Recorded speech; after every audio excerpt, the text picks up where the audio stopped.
Hi friends, நம்ம இன்றைக்கி வந்து மேக்ஸில் என்ன டாபிக் பார்க்க போகிறோம்னா அளவியலில் வந்து 3D கனளவு வந்து பார்த்துட்ருக்கோம்.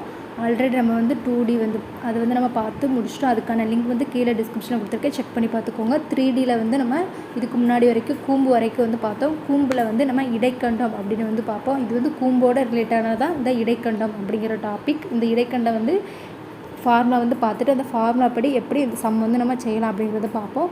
ஓகே, கூம்புக்கும் இடைக்கண்டத்துக்கும் என்ன டிஃப்ரெண்ட்னா, கூம்பு அப்படிங்கிறது வந்து நமக்கு எப்படி இருக்கும், போன வீடியோவில் நம்ம வந்து கூம்பு பார்த்தோம். அந்த வீடியோ பார்த்துட்டு வந்து இதை பாருங்கள், ஓகேவா? அப்போ தான் உங்களுக்கு புரியும். அதுக்கான லிங்க் வந்து கீழே டிஸ்கிரிப்ஷனில் வந்து கொடுத்துருக்கேன். ஓகே, இப்போ கூம்பு அப்படிங்கிறது வந்து இப்படி இருக்கும், இந்த மாதிரி இருக்கும், ஓகேவா? இடைக்கண்டம்னா வேறு ஒன்றும் இல்லை. இந்த கூம்பு அப்படிங்கிறது இதில் கூம்பு இருக்கலாம், அது வந்து இப்படி இருக்காது, இந்த மாதிரி இருக்கும், ஓகேவா? இது பேர் தான் நமக்கு இடைக்கண்டம்,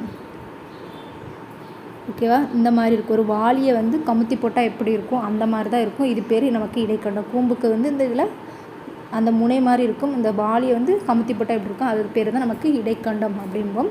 அப்போ இது வந்து ஆரம் அப்படிம்போம். இடைக்கண்டத்தில் வந்து நமக்கு இங்கே வந்து அதாவது இது வந்து கேபிட்டல் ஆர், ஆரம் அப்படிங்கிறது இது வந்து கேபிட்டல் ஆர் அப்படிம்போம். இதில் வந்து ஸ்மால் ஆர், ஓகேவா? ஆரம் அப்படிம்போம். இது வந்து உயரம், இது வந்து சாய் உயரம், ஓகே? எப்பவும் போல எல்லாமே ஒன்று தான். உயரம் வந்து ஹச், ஓகேவா? இது வந்து சாயிரம். ஒன்றே ஒன்று டிஃப்ரென்ஸ், இதில் நமக்கு ஒரே ஒரு ஆரம் மட்டும் இருக்கும். இங்கே வந்து என்னது ஒரு கேபிட்டலாக இருக்கும், இதை வந்து ஸ்மால் ஆர் அப்படிம்போம், ஓகேவா? கீழே இருக்க வலைப்பரப்பில் வந்து கேபிட்டல் ஆர் அப்படிம்போம், மேலே இருக்கிறதுக்கு வந்து ஸ்மால் ஆர் அப்படிம்போம். ஓகே, இப்போ இடைக்கண்டத்தினுடைய கன அளவு ஃபார்முலா வந்து நம்ம பார்ப்போம், ஓகேவா?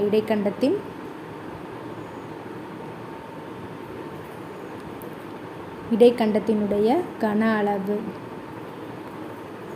இடைக்கண்டத்தின் கன அளவு ஃபார்முலா நமக்கு என்னென்னா, இதுவே நமக்கு கூம்பினுடைய கன அளவு ஃபார்முலா நமக்கு என்னது 1/3/r² அப்படின்னு எழுதுவோம். இடைக்கண்டத்தினுடைய ஃபார்முலா என்னென்னா h/3 × r², கேபிட்டல் r², ஓகேவா? Capital R small R plus small r², ஓகேவா?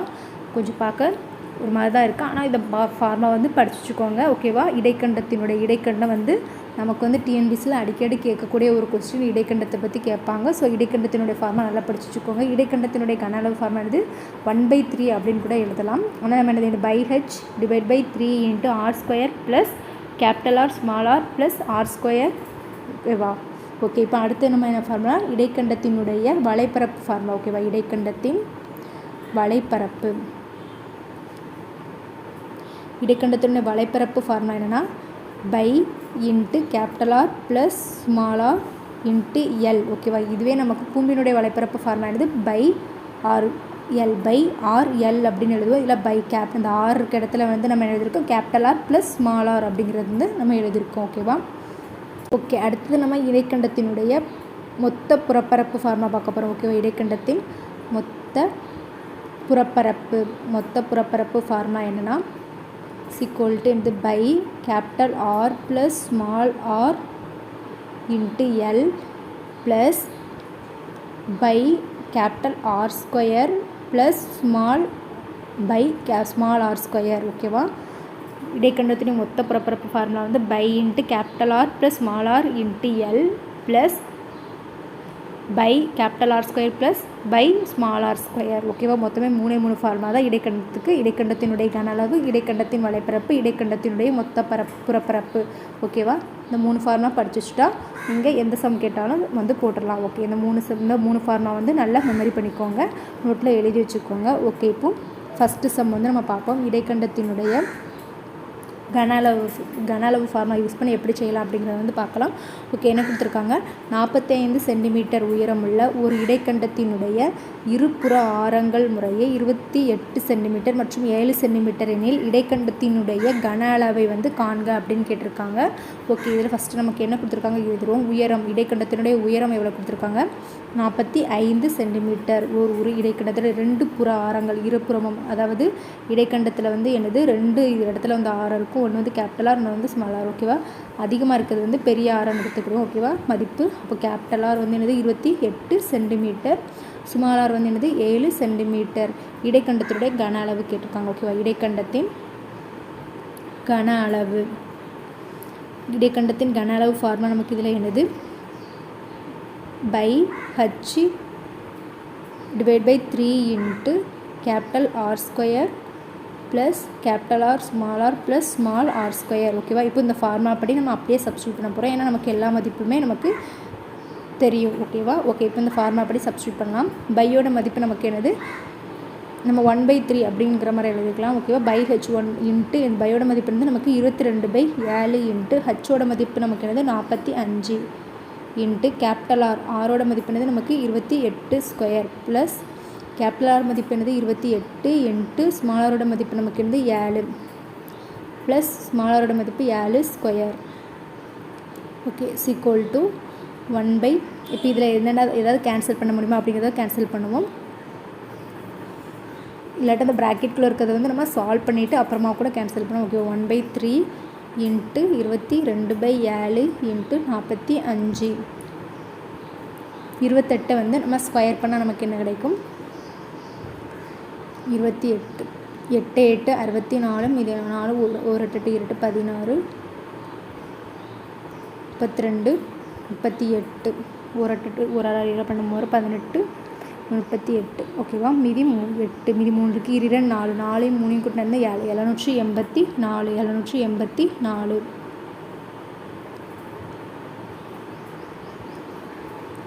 ப்ளஸ் 28 7 8 56, மீதி 5க்கு 1 7 7 14, 14 ப்ளஸ் 5 19, 196 ப்ளஸ் 7 என்னது 49.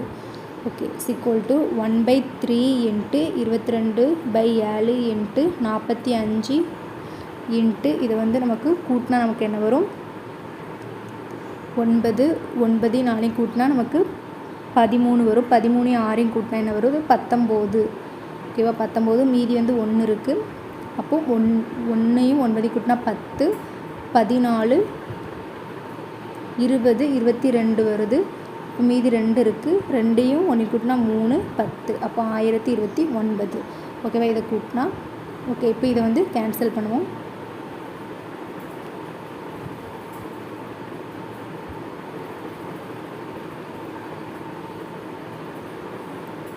ஒரு 3 3 I 3 15 அப்படிங்கிறது வருது.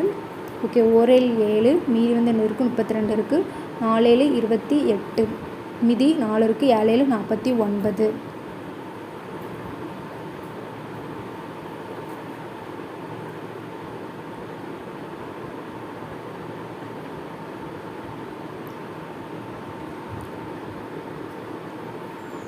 ஓகே, மீதி ரிமைனிங் என்னென்ன இருக்குது, 22 இன்ட்டு 15 இன்ட்டு 147 அப்படிங்கிறது இருக்குது. அப்படியே வந்து மல்டிப்ளை பண்ணுவோம். ஓகேவா, 147, 22 15 வந்து ஃபஸ்ட்டு மல்டிப்ளை பண்ணுவோம். 2 10, மீதி 1 இருக்குது.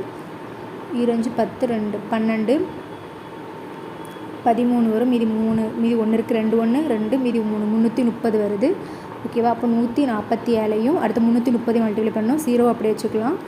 7 3 21, மீதி 2 7 3 20, மீதி 2 இருக்குது. 4 3 12, 12 ப்ளஸ் 2 14, மீதி 1 இருக்குது. 1 3 3 4, 7 3 21, அதே தான் 441 தான் வரும். 1 5 8 4. இப்போது என்ன வருது நமக்கு, 48,510. ஓகேவா, அங்கே ஒரு 0 இருக்குது. 48,510 சென்டிமீட்டர் க்யூப். ஓகேவா, கன அளவு அப்படிங்கிறனால கன சென்டிமீட்டர் க்யூப். ஓகேவா, இடைக்கண்டத்தினுடைய கன அளவு என்பது எவ்வளவு, 48,510. அந்த ஃபார்முலா அப்படியே சப்ஸ்டியூட் பண்ண ஆன்சர்.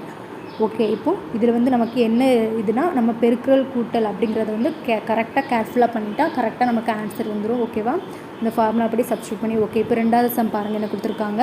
ஒரு கூம்பினுடைய இடைக்கண்ட சாய் உயரம் வந்து 5 சென்டிமீட்டர், அதன் இரு ஆரங்கள் 4 சென்டிமீட்டர் மற்றும் 1 சென்டிமீட்டர் எனில் இடைக்கண்டத்தினுடைய வலைப்பரப்பை வந்து கண்டுபிடிக்க சொல்லியிருக்காங்க. ஓகேவா, ஒரு கூம்பு இருக்குது. அந்த கூம்பினுடைய இடைக்கண்டத்தினுடைய சாய் உயரம் எவ்வளோ கொடுத்துருக்காங்க, 5 சென்டிமீட்டர் அப்படிங்கிறத கொடுத்துட்டாங்க. அந்த 2 ஆரங்களில் ஒரு ஆரம் 4 சென்டிமீட்டர், இன்னொரு ஆரத்துடைய மதிப்பு 1 சென்டிமீட்டர் எனில் இடைக்கண்டத்தினுடைய வலைப்பரப்பு. ஓகேவா, இடைக்கண்டத்தின் வலைப்பரப்பு வந்து கண்டுபிடிக்க சொல்லியிருக்காங்க. இடைக்கண்டத்தின் வலைப்பரப்பு ஃபார்முலா நமக்கு என்னது, pi into capital R plus small R into L. ஓகேவா, அப்படியே இந்த ஃபார்முலா இப்போ சப்ஸ்டியூட் பண்ணணும், அவ்வளோதான். ஓகேவா, பையோட மதிப்பானது 22/7 இன்ட்டு கேபிட்டல் ஆரோட மதிப்பு 4 ப்ளஸ் ஸ்மால் ஆரோட மதிப்பானது 1 இன்ட்டு எல்லோட மதிப்பானது 5. 22/7 இன்ட்டு 4 1 கூட்டினா என்ன வருது நமக்கு 5 5 25 அப்படிங்கிறது வருது.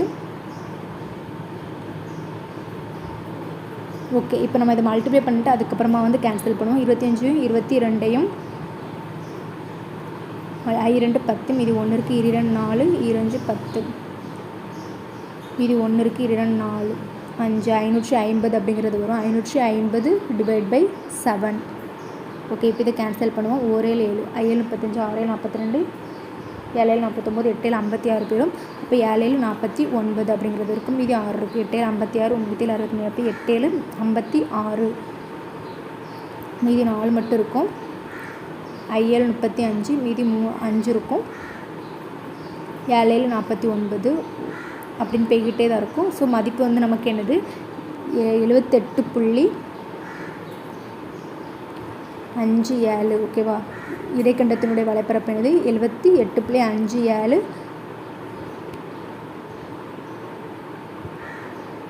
Centimetre square. ஓகேவா? ஆன்சர் வந்து இடைக்கண்டத்தின் வலைப்பரப்பு 78.57 சென்டிமீட்டர் ஸ்கொயர். ஓகே ஓகே, அடுத்த சம் பாருங்கள். ஓகே, 3ஆவது சம் என்ன கொடுத்துருக்காங்க? ஒரு தொழிற்சாலையின் உலோக வாளி வந்து கூம்பினுடைய இடைக்கண்ட வடிவில் உள்ளது. அதன் மேற்புறம் மற்றும் அடிப்புற விட்டங்கள் முறையே 10 மீட்டர் மற்றும் 4 மீட்டர் ஆகும். அதன் உயரம் வந்து 4 மீட்டர் எனில் இடைக்கண்டத்தினுடைய வலைப்பரப்பு மற்றும் மொத்த புறப்பரப்பை வந்து காண்க அப்படின்னு கேட்டிருக்காங்க. ஓகே, இதில் வந்து என்னது வலைப்பரப்பும் கண்டுபிடிக்கணும், மொத்த புறப்பரப்பும் கண்டுபிடிக்க சொல்லியிருக்காங்க. ஒரு தொழிற்சாலை உலோக வாளி. ஓகேவா? ஒரு வாளி அப்படிங்கிறது எப்படி நமக்கு வாளியை வந்து கமுத்தி போட்டால் எப்படி இருக்கும், அந்த உலோக வாளி. இது வந்து என்னது நமக்கு இடைக்கண்டமோ வாளி அப்படிங்கிறது என்னது, இது வந்து கமுத்தி போட்ட மாதிரி இருக்குது. அப்போ நேராக இருக்கும் போது நமக்கு வாளி எப்படி இருக்கும், இப்படி தான் இருக்கும். ஓகேவா? இந்த வாளி அப்படிங்கிறது இருக்கும். அதனுடைய உயரம் எவ்வளோன்னு கொடுத்துட்டாங்க. நமக்கு உயரம் வந்து 4 மீட்டர் அப்படிங்கிறது கொடுத்துட்டாங்க. அதனுடைய விட்டம் மேல் விட்டங்கள் வந்து 10 மீட்டர், கீழே உள்ளது வந்து என்னது நமக்கு 4 மீட்டர் அப்படிங்கிறது விட்டம் கொடுத்துருக்காங்க. ஓகேவா? ஓகே, இப்போ நமக்கு உயரம் அப்படிங்கிறது விட்டம் அப்படின்னு கொடுத்துருக்கிறதுனால நமக்கு கேபிட்டல் ஆர் அப்படிங்கிறது மேல் விட்டம் வந்து 10 மீட்டர் அப்படின்னு கொடுத்துருக்காங்க. அப்போ ஆரம் அப்படிங்கிறது 5 மீட்டர் வரும். ஓகேவா? அது 10 வந்து 2ஆல் டிவைட் பண்ணிடுங்க. அதேமாரி கீழ் விட்டம் அப்படிங்கிறது வந்து என்னது 4 மீட்டர் கொடுத்துருக்காங்க. ஆரம் அப்படிங்கிறது 2ஆல் டிவைட் பண்ணால் நமக்கு என்ன வரும் 2 மீட்டர் அப்படிங்கிறது வரும். உயரம் எவ்வளோ கொடுத்துருக்காங்க 4 மீட்டர் அப்படிங்கிறது கொடுத்துருக்காங்க. ஓகேவா? இப்போ நமக்கு ஃபஸ்ட் நமக்கு இடைக்கண்டத்தினுடைய வலைப்பரப்பை கண்டுபிடிச்சிட்டு அடுத்த மொத்த புறப்பரப்பை வந்து கண்டுபிடிப்போம். இடைக்கண்டத்தின் வலைப்பரப்பு போன சம்மில் தான் நம்ம வலைப்பரப்பு வந்து எப்படி கண்டுபிடிக்கணும்னு தான் பார்த்தோம். ஓகேவா? வலைப்பரப்பு ஃபார்முலா நமக்கு வந்து pi into capital R plus small R into L formula. ஓகேவா? ஓகே, இதில் நமக்கு கேபிட்டல் ஆரும் தெரியும், ஸ்மால் ஆரும் தெரியும், பட் எல் அப்படிங்கிறது நமக்கு தெரியாது. ஓகேவா? சாய் உயரம் அப்படிங்கிறது நமக்கு தெரியாது. நம்ம கூம்பில் வந்து பார்த்துருப்போம். சாய் உயரம் கண்டுபிடிக்கணும்னா நம்ம என்ன செஞ்சுருப்போம், நம்ம கூம்பில் வந்து சாய் உயரம் அப்படிங்கிறத கண்டுபிடிக்க நம்ம என்ன ஃபார்முலா யூஸ் பண்ணுவோம், L² = H² + R². அதே ஃபார்முலா யூஸ் பண்ண போகிறோம். ஆனால் ஒரு சின்ன சேஞ்ச், நமக்கு கூம்பில் வந்து ஒரே ஒரு ஆரம் மட்டும்தான் இருக்கும். ஆனால் இடைக்கண்டத்தில் அப்படிங்கிறது வந்து மேலார கீழாரம் அப்படிங்கிற 2 ஆரம் இருக்குது. அப்படிங்கிறதுனால நம்ம இந்த ஆர் இருக்க இடத்துல என்ன போடுறோம், R minus capital R minus small R the whole square அப்படிங்கிறத போட போகிறோம். அப்போ L² = H² + capital R minus small R the whole square. இந்த ஃபார்முலா வந்து யூஸ் பண்ண போகிறோம். ஓகேவா? சாய் உயரம் கண்டுபிடிக்கணும்னா இடைக்கண்டத்துக்கு என்ன formula, L² = H² + capital R minus small R the whole square. அந்த ஃபார்முலா யூஸ் பண்ண போகிறோம். இப்போ அதுக்கான மதிப்பெல்லாம் நம்ம சப்ஸ்டியூட் பண்ணலாம். L = √H² + capital R minus small R the whole square. ஓகேவா? ஹச்சோட மதிப்பு நமக்கு இதில் என்னது 4. ஓகேவா? 4 ஸ்கொயர் ப்ளஸ் கேபிட்டல் ஆரோட மதிப்பு நமக்கு என்னது 5. 5லேருந்து இந்த ஸ்மால் ஆரை வந்து கழிக்கணும். அதாவது அப்போ 5லேருந்து 2 போனால் என்னது வரும் 3 ஸ்கொயர் = என்னது 4 4 16 3 3 9. இதை ஸ்கொயர் நமக்கு 16 9 கூட்டினா என்ன வரும் நமக்கு 25 அப்படிங்கிறது வரும். 25 வந்து ஸ்கொயர் பண்ணால் நமக்கு 5 அப்படிங்கிறது வரும். அப்போ எல் சாய் உயரம் வந்து என்னது 5 மீட்டர். ஓகேவா? சாய் உயரம் எல் வந்து என்னது 5 மீட்டர். ஓகே, இப்போ நம்ம எல்லோட மதிப்பு கண்டுபிடிச்சிட்டோம். ஸோ அப்போ நம்ம இந்த ஃபார்முலா படி இப்போ இடைக்கண்டத்தினுடைய வலைப்பரப்பு ஃபார்முலா வந்து சப்ஸ்டியூட் பண்ணி செய்யலாம். ஓகேவா? இடைக்கண்டத்தின் வலைப்பரப்பு எனது பையோட மதிப்பு என்னது 22/7 இன்ட்டு கேபிட்டல் ஆரோட மதிப்பு வந்து என்னது 5, ஸ்மால் ஆரோட மதிப்பு 2. அப்போ 5 2 கூட்டினா வரும் 7. ஓகேவா? இன்ட்டு 7 இன்ட்டு எல்லோட மதிப்பு நம்ம இப்போ தான் கண்டுபிடிச்சோம். சாய் உயரம் வந்து 5. ஓகே, இப்போ இதை கேன்சல் பண்ணுங்கள். 7 7 கேன்சல் ஆயிரும். ஓகே, 2 10 மீதி 1 இருக்குது 2 10 110 மீட்டர் ஸ்கொயர். ஓகேவா? இடைக்கண்டத்தினுடைய பரப்பு 110 மீட்டர் ஸ்கொயர். ஓகே, இப்போ நம்ம வலைப்பரப்பு மட்டும் தான் கண்டுபிடிச்சிருக்கோம், மொத்த புறப்பரப்பு கண்டுபிடிக்கல. ஓகேவா? அடுத்தது என்னது மொத்த புறப்பரப்பு அப்படிங்கிறத கண்டுபிடிப்போம். இடைக்கண்டத்தினுடைய மொத்த புறப்பரப்பு ஃபார்முலா நமக்கு என்னது pi into capital R plus small R into L plus pi capital R square plus pi small R square. ஓகேவா, பை ஸ்மால் ஆர் ஸ்கொயர். ஓகேவா, இப்போ இதில் உள்ள எல்லா மதிப்புமே நமக்கு தெரியும். ஏன்னா நமக்கு எல்லோட மதிப்பு நம்ம ஃபஸ்ட்டு இதில் கண்டுபிடிச்சிட்டோம். ஓகேவா, இப்போ இதில் பற்றி சப்ஸ்டியூட் பண்ணலாம். பையோட மதிப்பு நமக்கு என்னது 22/7. இதில் என்ன இது கேர்ஃபுல்லாக பண்ணக்கூடியது நம்ம பெருக்கல் அப்புறமா கூட்டல் வந்து இதில் கேர்ஃபுல்லாக பண்ணால் ஆன்சர் வந்து கரெக்டாக வந்துடும். கேபிட்டல் ஆரோட மதிப்பு நமக்கு இதில் 5, ஸ்மால் ஆரோட மதிப்பு என்னது 2. ஓகேவா, ஆரத்தினுடைய மதிப்பு மேலாரம் கீழாரத்துடைய மதிப்பு. அப்போ 7 இன்ட்டு ஆரத்துடைய மதிப்பு, அதாவது சாயுரத்துடைய மதிப்பு நமக்கு எவ்வளவு 5 ப்ளஸ் பை 22/7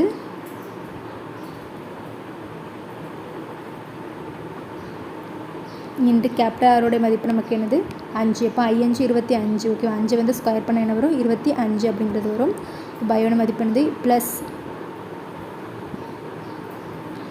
22/7 இன்ட்டு ஸ்மால் ஆரோட மதிப்பு என்னது 2, 2 4 அப்படிங்கிறது வரும். ஓகேவா, ஓகே, இப்போ வந்து இது பண்ணுவோம். இந்த 7 வந்து கேன்சல் ஆயிரும். மீதி இங்கே எனக்கு 2 2 10, மீதி 1 இருக்குது 2 10 110 வரும். ப்ளஸ்